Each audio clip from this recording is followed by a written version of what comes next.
What I wanted to do today, a couple of things. One, I just thought I'd take a moment to maybe tell you who I am.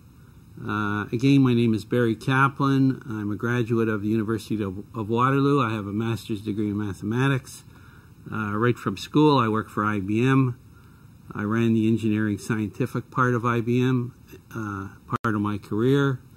I also ran the market research for IBM Canada. And then I worked there for 35 years, and I retired, and now I'm retired. I help my wife. She's an author, and I'm her literary agent. Might also just mention another thing that 20 years ago, I also made myself a sign. Turns out to be the same sign. I've just painted it over from what you see out front. And before it was kind of fashionable, I went to Parliament Hill in Ottawa and I had a sign that said, "Quebec, I want you to stay in Canada, Barry Kaplan." And it turned out it was very effective. It started off slowly. There was still snow on the ground when I went early in the year, and stayed there until Canada Day when the Queen came. However, it picked up some momentum, and I talked to literally thousands of people. I was on radio, television, newspaper, and people around the world came up to me that they had seen my sign in their country. And so it turned out very unusual. However, I was quite thankful that a little over 3 years later, the Quebecers had a chance to vote on if they wanted to stay in my opinion, this great land of Canada. And they did vote, and it was very close. It was 50.6% said they should stay, and 49.4% said that they should separate and form their own country. So we're very, very close, but maybe it had no effect, maybe it had some effect. But I couldn't say, at least I didn't try, and I think I did have some effect. Anyways, it's now 20 years later. Haven't done anything like that since then. And I decided that there's a fundamental issue in Canada now that's going on that deserves my attention once more. By the way, when I went to Ottawa, I was 50 years old. My mother-in-law was saying it was a midlife crisis. My wife's friends were saying maybe he's got a girlfriend in Ottawa, and it was our 25th anniversary. So our friends took care of my wife on the weekend. She wasn't all that happy about it, but anyways, that's what I did.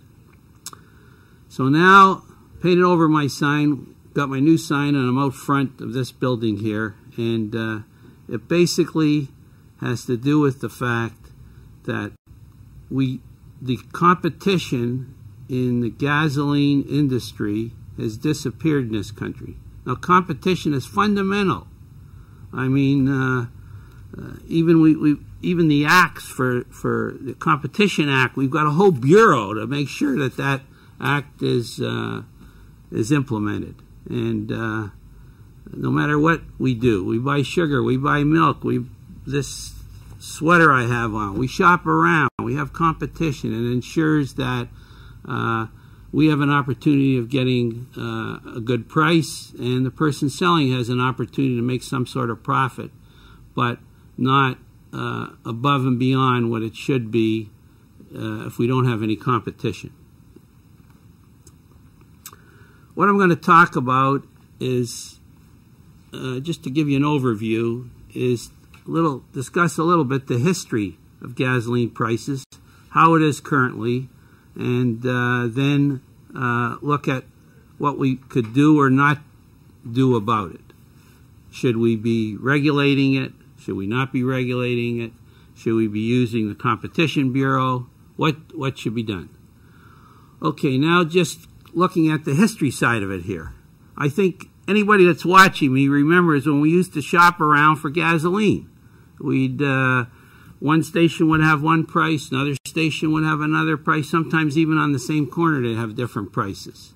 And you'd drive along, you'd finally find some station you thought was good for you, you'd drive in. Unfortunately, there were many times when I drove a couple blocks later after I had filled up that somebody else had a price that was less. And a phenomena went on that's called, in competition law, they call it conscious parallelism. And that's okay. What that is when one station sees the other station maybe raise their price, they might think, maybe I should raise my price too. Why am I giving away a little bit of profit here?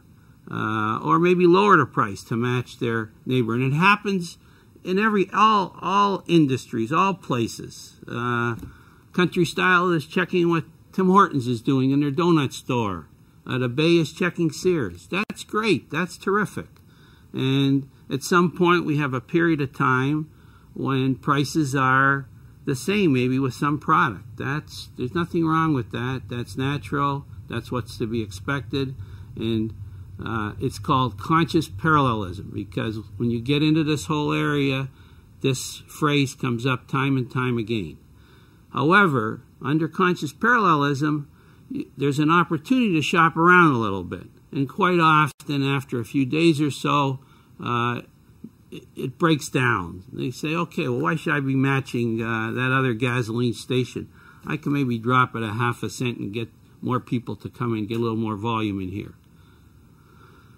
Okay, so I wanted to give you that perspective on how it was. It turns out that occurred approximately 4.5 years ago. And in the past 4.5 years, things have changed. Things have changed in a way that I'm sitting in front of you right now because I'm not happy about it. And as I say, to me, it's as important to this country as keeping Quebec as part of Canada. Okay, one thing I might mention is at that time when we shopped around, people were still complaining about gasoline prices. I mean, let's face it, we complain about prices no matter what it is, whether it's a quart of milk or what our hydro bill is or what our taxes are. That's part of what we do. But when it came to the gasoline companies, at that time, when we had competition, as I described, I defended them very strongly to my friends who said, you know, I think they're ripping us off. I think they're making too much profit. I said, look it, you know, time and time again, there's been all kinds of studies. There's no collusion. They're not talking to each other, all right? You're shopping around for the best price. What do you want? This is competition. This is the oil companies fighting for 1 cent, 1.5 cents. Perfect. So I was way in the minority on that, and so I defended them. However, in the last 4.5 years or so, and I've noticed that maybe more in the last few years, although the same situation has been going on, I'm not defending them anymore.